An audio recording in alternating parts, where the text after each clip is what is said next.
സഞ്ജു സാംസൺ. പക്ഷെ നമ്മൾ അതിൽ വിട്ടുപോയ ഒരാൾ കൂടിയുണ്ട്, ജസ്പ്രീത് ബുംറ. ഒരുപക്ഷെ ഇന്ത്യയെ സംബന്ധിച്ചിടത്തോളം ഏത് ഘട്ടത്തിലും ക്യാപ്റ്റന് പോയി സമീപിക്കാൻ പറ്റുന്ന ഒരു ബോളറാണ് ജസ്പ്രീത് ബുംറ. പറയാൻ പറ്റുന്നത് പറഞ്ഞാൽ കിരീടം നമുക്ക് അകലെയാണെന്ന് തോന്നുമ്പോൾ ആ കിരീടത്തിലേക്ക് നടക്കാൻ പറ്റുന്ന ഒരു ഒറ്റവരി പാതയാണ് ജസ്പ്രീത് ബുംറ നമുക്ക് പറയാൻ പറ്റും. കാരണം കഴിഞ്ഞ ലോകകപ്പ് ഫൈനലായിക്കോട്ടെ, ഈ കഴിഞ്ഞ സെമി ഫൈനലായിക്കോട്ടെ, നമ്മുടെ കയ്യിൽ നിന്ന് നഷ്ടപ്പെട്ടു പോയെന്ന് തോന്നിയ ഒരു മത്സരമാണ് ബുംറ തിരിച്ചു പിടിച്ചത്. കഴിഞ്ഞ മത്സരത്തിൽ സഞ്ജുവിൻ്റെ ഇന്നിങ്സ് നമ്മൾ എടുത്തു പറഞ്ഞു.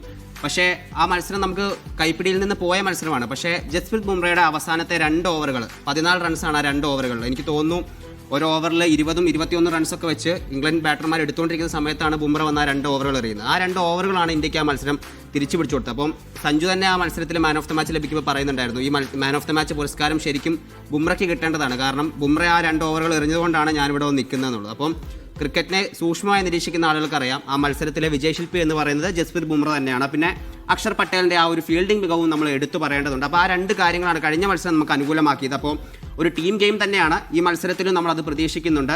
ബുംറയ്ക്ക് സപ്പോർട്ട് കൊടുക്കാൻ മറ്റ് ബോളർമാർക്കൂടെ സാധിച്ചു കഴിഞ്ഞാൽ ഇന്ത്യക്ക് കുറച്ചുകൂടി കാര്യങ്ങൾ എളുപ്പമാവുമെന്നുള്ളതാണ് സത്യം.